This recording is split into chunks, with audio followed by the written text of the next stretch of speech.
গো, তোমরা সবাই ভালো আছো? হ্যাঁ গো, আমিও ভালো আছি। আজকে জানো তো আমার মার হাতটা কি করে কেটে গেছে, মা আমাকে খাওয়াতে পারছিল না। সেই জন্য পাপা বলল ঠিক আছে আমি তোকে খাইয়ে দিচ্ছি।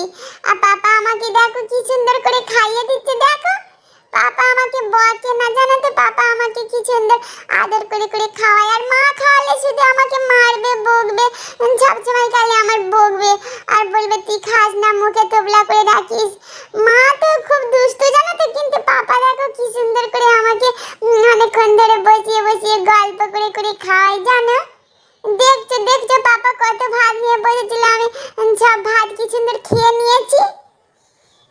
আমি খেতে খেতে এরকম সবসময় ফোন দেখি, জানো তো। ফোন না দিলে আমার তো ভাত খেতে ভালোই লাগে না, ভাতে যেন কোনো টেস্ট পাই না, জানো তো। আর ফোন দেখতে দেখতে খেলে ভাতটা খুব টেস্ট লাগে, জানো। এই দেখো পাপা দিচ্ছে খালি আমাকে, দেখছো পাপা কি সুন্দর করে আমাকে খাইয়ে দিল। এই দেখো আমি গুড বয় হয়ে গেছি পুরো। আমার থালাটা দেখছো একদম পরিষ্কার করে আমি কি সুন্দর খেয়ে নিয়েছি।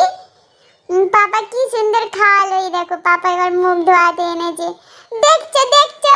মা না খাওয়ালেও পাপা কি সুন্দর করে খায়, দেখছো। তোমাদের কার পাপা এরকম করে খাইয়ে দেয়? তোমাদের কার পাপা এরকম করে খায় আমাকে একটু বলো তো, একটু শুনি। এই দেখো পাপা কি সুন্দর করে আমাকে মুখটাও ধুইয়ে দিচ্ছে, দেখছো। ও পাপা আস্তে আস্তে দাও, দেখো পাপা চেপে চেপে গামছাটা নিয়ে চেপে চেপে দিচ্ছে। দেখো খাইয়ে দাইয়ে আবার আমাকে একটু আদর করছে, কি সুন্দর, দেখছো। ঠিক আছে আমি ওদিকে যাই, খাওয়া হয়ে গেছে, রেস্ট করি। তোমরা সবাই ভালো থেকো, টাটা টাটা।